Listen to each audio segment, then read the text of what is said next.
स्वागत है दोस्तों ब्रेक के बाद आप सभी का आपके अपने पसंदीदा शो मार्केट फर्स्ट में।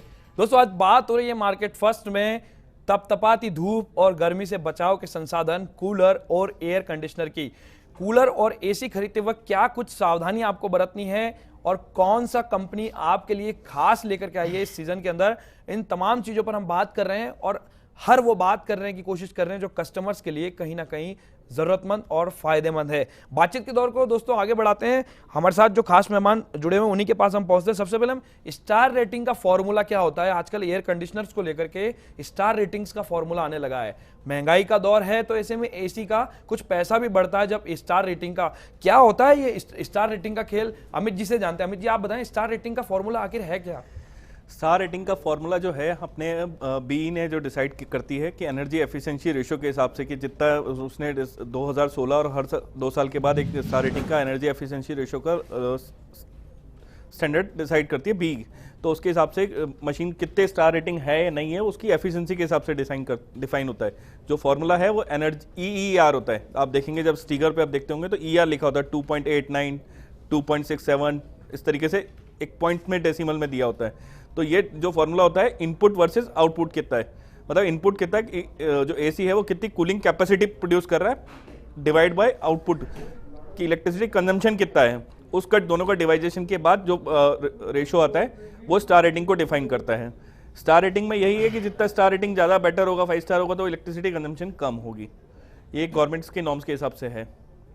बिल्कुल, लेकिन अमित जी ऐसा नहीं लगता आपको 5 स्टार जो होता है वो ज्यादा महंगा होता है, जो 3 स्टार होता है वो उससे कम महंगा होता है, 1 स्टार, इसमें क्या रेट्स के अंदर भी डिफरेंस होता है? हाँ जी, बहुत ज़्यादा डिफरेंस तो नहीं है। हाँ मतलब बहुत ज़्यादा डिफरेंस होता है। अगर 3 स्टार से 5 स्टार की बात करें तो 5-1 हज़ार रुपये का फर्क होता है।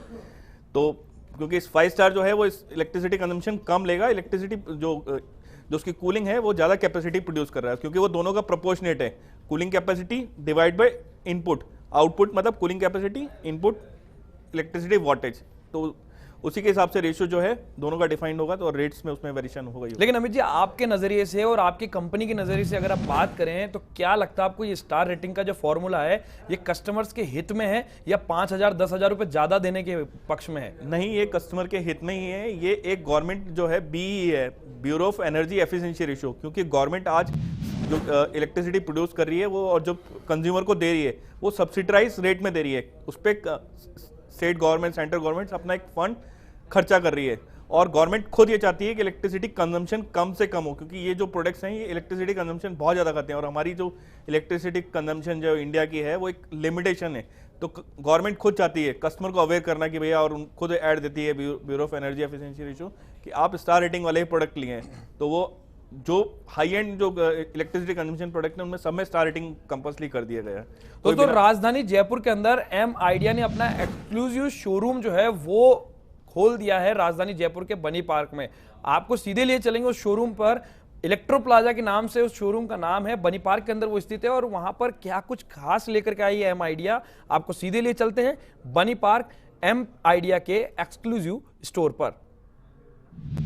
नमस्कार मित्रों, मैं Sanjeev Surolia, electro plaza company में CEO। आज आपसे एक नए प्रोडक्ट माइडिया के बारे में बताना चाह रहा हूँ। हमारा ग्रुप इलेक्ट्रो प्लाजा आप सब जानते ही हैं, वर्षों से एयर कंडीशन का और डिफरेंट इलेक्ट्रॉनिक प्रोडक्ट्स का डिस्ट्रीब्यूशन एंड रिटेल का काम कर रहे हैं। हमने इस 15 अप्रैल को एक नए शोरूम माइडिया एक्सक्लूसिव का inauguration Carrier Midea India limited के मैनेजिंग डायरेक्टर कृष्ण सचदेव के हाथ से कराया है। ये माइडिया कंपनी वर्ल्ड की लीडिंग मैन्युफैक्चरिंग कंपनी है। ये डिफरेंट टाइप के प्रोडक्ट्स बनाती है। इस वर्ष इसने भारत में बावल में 700 करोड़ रुपए के इन्वेस्टमेंट से अपना मैन्युफैक्चरिंग प्लांट डाला है। ये पूरे वर्ल्ड वाइड बहुत बड़ा मैन्युफैक्चरिंग ग्रुप है। कंपनी की क्या नाम है मैन्युफैक्चरिंग कैपेसिटी का अंदाज एक छोटी सी बात से इससे लगाया जा सकता है कि इंडिया का हम total market size air conditioning का करीब 40 लाख एयर कंडीशनर्स का सब कंपनियों मान के चलते हैं। इस कंपनी ने वर्ल्ड वाइड पिछले वर्ष 3 करोड़ एयर कंडीशन का मैन्युफैक्चरिंग किया। तो ये कंपनी काफी बड़ी है। आप सबको ये एक बहुत ही शानदार वैल्यू फॉर मनी वाला प्रोडक्ट, जिसमें बहुत ही रीजनेबल प्राइस पे इसका प्रोडक्ट और बहुत बड़ी रेंज के साथ में उपलब्ध हो पाएगा। अभी शुरुआत में इसने 3-4 प्रोडक्ट्स रेंज को ही डाला है यहाँ पर इंडिया में, जैसे हम एयर कंडीशन के साथ में washing machines, dish washers, geysers और आपका वाइन कूलर और एयर प्यूरीफायर, ये 3-4 प्रोडक्ट्स डाले हैं। कई रेंजेज और आनी बाकी है। कंपनी इंडिया को अपना मेन हब बनाते हुए काफ़ी बड़े लेवल पे काम करने जा रही है। माइडिया से वैसे लोग परिचित हैं, यहाँ पर विभिन्न कंपनियां माइडिया से कोलैबोरेशन करके अपने डिफरेंट प्रोडक्ट्स लेके आती रही है। सबके पीछे बैक में कहीं ना कहीं माइडिया खड़ा था, क्योंकि मैन्युफैक्चरिंग का इनका अपना बहुत बड़ा बेस होने के कारण से इन्होंने इंडिया में पहले तो डिफरेंट कंपनियों के माध्यम से इनके प्रोडक्ट को लोगों ने टेस्ट किया है। अब यह कंपनी खुद फ्रंट पे सामने आई है। आपको निश्चित रूप से इसके प्रोडक्ट को यूज करके एक सेटिस्फेक्शन और निश्चित रूप से खुशी का अनुभव होगा, ऐसी मैं आशा करता हूँ। आप सबसे पुनः यही अनुरोध है कि आप सभी इसके शोरूम को लाइव डेमो देखने के लिए और डिस्प्ले देखने के लिए स्पेस सिनेमा मल्टीप्लेक्स बनी पार्क में जरूर पधारें। हम आपके स्वागत में हमेशा तत्पर रहेंगे। हमारे लायक कोई भी काम आपका आदेश होगा, बहुत अच्छा लगेगा। आप सबने इस माइडिया शोरूम के बारे में सब जानकारी हमारे से ली, इसके लिए बहुत बहुत धन्यवाद। तो दोस्तों, आपको हमने विजिट कराया माई आइडिया के एक्सक्लूसिव स्टोर का, जो कि बनी पार्क के अंदर स्थित है, और मिस्टर सरोलिया बता रहे थे कि क्या कुछ खास लेकर के आए हैं वो माई आइडिया के शोरूम पे। दोस्तों, हमारे साथ में कूलर की भी हम बात कर रहे हैं। कूलर जो सेगमेंट है उसके जो मेहमान है वो हमारे साथ जुड़े हुए हैं। संजय जी, आपका रुकम करना चाहेंगे, आपसे जानना चाहेंगे संजय जी कि आखिर कूलर सेगमेंट को लेकर के कस्टमर्स के दिमाग में कई तरह के सवाल हैं। जब आप कह रहे हैं कि कूलर 4,000 रुपए की रेंज से ऊपर जब जाना होगा तो कस्टमर्स का कहना है कि भाई हम एयर कंडीशनर क्यों ना खरीदें, तो क्या लगता है आपको एयर कंडीशनर में और कूलर में क्या फर्क मानती है आपकी कंपनी? जी लवली जी, आपने जैसे अभी मेरे जो सहयोगी हैं उनसे आप बात कर रहे थे, तो उन्होंने बताया कि एयर कंडीशन की जो एक 3 स्टार और 5 स्टार के बीच का जो डिफरेंस है वो करीब 5,000 रुपये है। तो जहाँ तक समझता हूँ कि एक 3 स्टार से 5 स्टार पे जाने में ही 5,000 रुपये खर्च करने पड़ जाते हैं। तो आपको एक कूलर से एसी पे जाने में कम से कम 10 से 15,000 रुपये का, 20,000 रुपये का एक डिफरेंस आ जाता है। जो अफोर्ड कर सकता है वो ऑब्वियसली एसी लेगा, लेकिन जो लोअर मिडिल क्लास या मिडिल क्लास है वो कूलर ही अफोर्ड कर सकता है, तो वो कूलर ही लेगा। आज की तारीख में अच्छे ब्रांडेड कूलर जो हैं 7,000 से लेकर के और 15,000 की रेंज में अवेलेबल हैं, और एक अच्छा 5 स्टार एसी जो है वो 32,000 35,000 से कम नहीं है। तो ये जो एक प्राइस डिफरेंस है बहुत ज़्यादा है। नहीं, ये तो मुख्य रूप से जो है ये तो अंतर है कहीं ना कहीं। इस अंतर को तो सभी मान रहे हैं, जनता भी इस बात को स्वीकार करती है। लेकिन अनब्रांडेड जो कूलर है जो 4,000 रुपये में मिल रहा है और जो ब्रांडेड कूलर है वो 7,000 रुपये में मिल रहा है, क्या कुछ फर्क होता है इन दोनों के बीच में?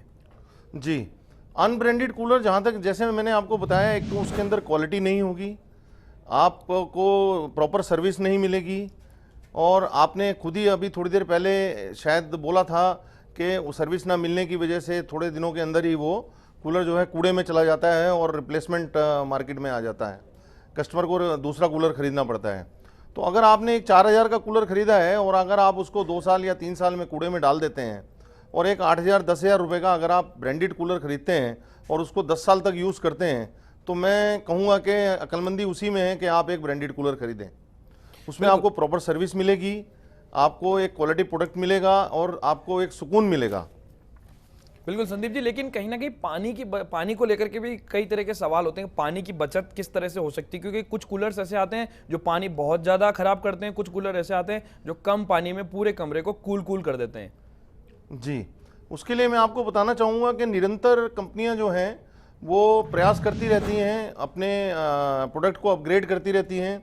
जैसे पहले आपने देखा होगा वुडवुल चलता था, तो वुडवुल घास जो होती थी वो पानी थोड़ा ज़्यादा खाती थी, लेकिन अभी हनीकॉम पैड आ गए हैं।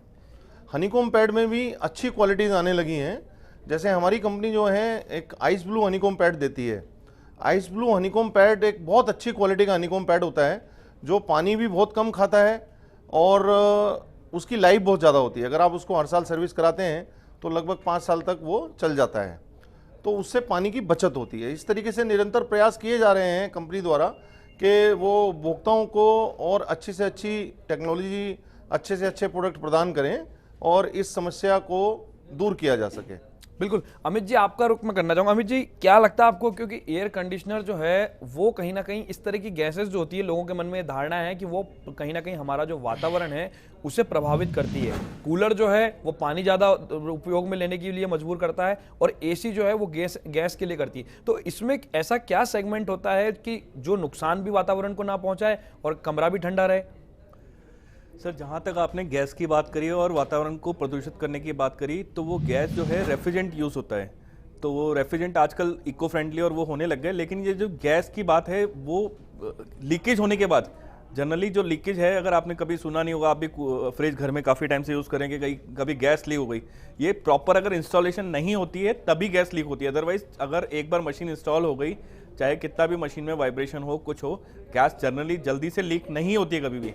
तो वो वातावरण को प्रदूषित करने वाली ऐसा कुछ वो मुद्दा, बहुत बड़ा मुद्दा नहीं है कि गैस से प्रदूषण से कोई नुकसान हो रहा है और कूलर से नहीं हो रहा है, ऐसा कुछ बहुत बड़ा मुद्दा नहीं है उसमें।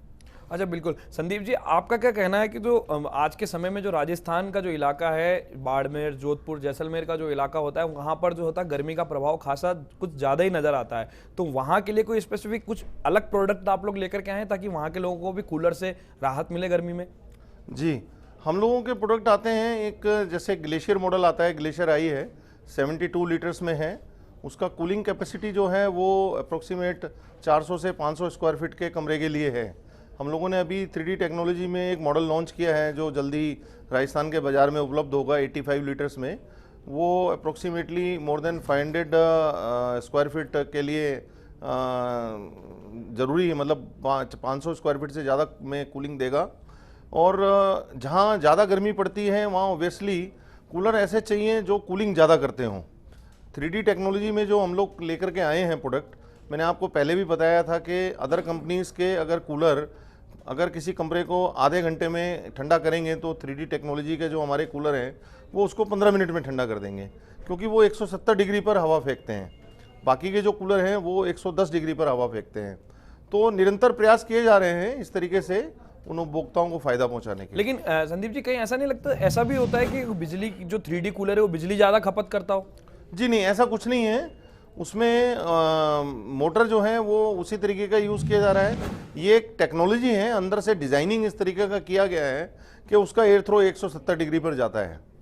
और मैं आपको बताना चाहूँगा, हमारी कंपनी के जो कूलर्स आते हैं, हम लोग अपने विज्ञापन में भी ये लिखते हैं कि एक बल्ब के खर्चे पे आप कूलर चला सकते हैं। हमारे कूलर्स जो हैं वो बहुत कम बिजली की खपत करते हैं। हमारे पास जो टेक्नोलॉजी है जो हम कूलर्स में डालते हैं, जैसे पंप में हम लोग टीओपी देते हैं जो कोई नहीं देता है। हमारे पास मोटर में भी टीओपी है। हम लोग और भी काफ़ी अलग फीचर्स हैं जो दिए जाते हैं, जिसकी वजह से जो है वो इलेक्ट्रिक कंजम्पशन जो है वो घट जाता है। बिल्कुल। अमित जी, इन्वर्टर वाला एसी, आजकल ये धारणा चल रही है मार्केट के अंदर, स्टार रेटिंग भी आ गई और इन्वर्टर भी आ गया, क्या चीज़ होती है inverter AC? Inverter AC basically एक टेक्नोलॉजी है जो वेरिएबल स्पीड्स पे जो कंप्रेसर है उस स्टार्ट होता है और रोटेट करता है। वर्किंग जो उसकी एफिशिएंसी की बात करें, इन्वर्टर टेक्नोलॉजी में कंप्रेसर जो अपनी स्पीड जो है आरपीएम है, जो स्टैंडर्ड वैसे अगर 5 स्टार या 3 स्टार अपन लेते हैं तो एक स्टैंडर्ड फिक्स आरपीएम पे रोटेट करता है और एक मिनिमम इलेक्ट्रिसिटी कंजम्पशन प्रोड्यूस करता है, खपत करता है। जबकि अपन जब इन्वर्टर एसी यूज़ करते हैं तो उसकी जो इलेक्ट्रिसिटी कंजम्पशन है वो वेरिएबल होती है। तो अगर इन्वर्टर पे जाते हैं तो करीब, अगर टोटल ओवरऑल अपन कैपेसिटी कंजम्पशन की बात करें तो वो करीब 40% की कंजम्पशन कम आती है, यानी बिजली की बचत होगी। हाँ। अच्छा। लेकिन वो उसमें भी इन्वर्टर में 2 टेक्नोलॉजी होती है, एक ट्रॉपिकल कंप्रेसर होता है, एक नॉन ट्रॉपिकल होता है। मतलब इन्वर्टर एसी आज कंज्यूमर को सिर्फ ये तो समझ में आ गया कि इन्वर्टर और स्टार रेटिंग पे जाने पे 40% का फर्क है, लेकिन वो इन्वर्टर एसी कितने डिग्री पे डिजाइन है, क्योंकि आज जो बाकी आप कंपनियां देख रहे हैं वो सब ट्रेडिंग कर रही हैं कंपनियां, कि जैसे अभी आपने देखा था अपने शॉपी के अंदर कि माइडिया जो है वोल्टास को भी एसी दिए हैं, हिताची को भी एसी दिए हैं, आज भी उधर दूसरी कंपनियां। बिल्कुल बिल्कुल बिल्कुल। अमित जी, आपके पास वापस लौटेंगे, ब्रेक का कॉल है, ब्रेक लेते हैं दोस्तों इस वक्त, और ब्रेक के बाद वापस लौटेंगे, बातचीत के दौर को जारी रखेंगे। फिलहाल एक छोटा सा ब्रेक।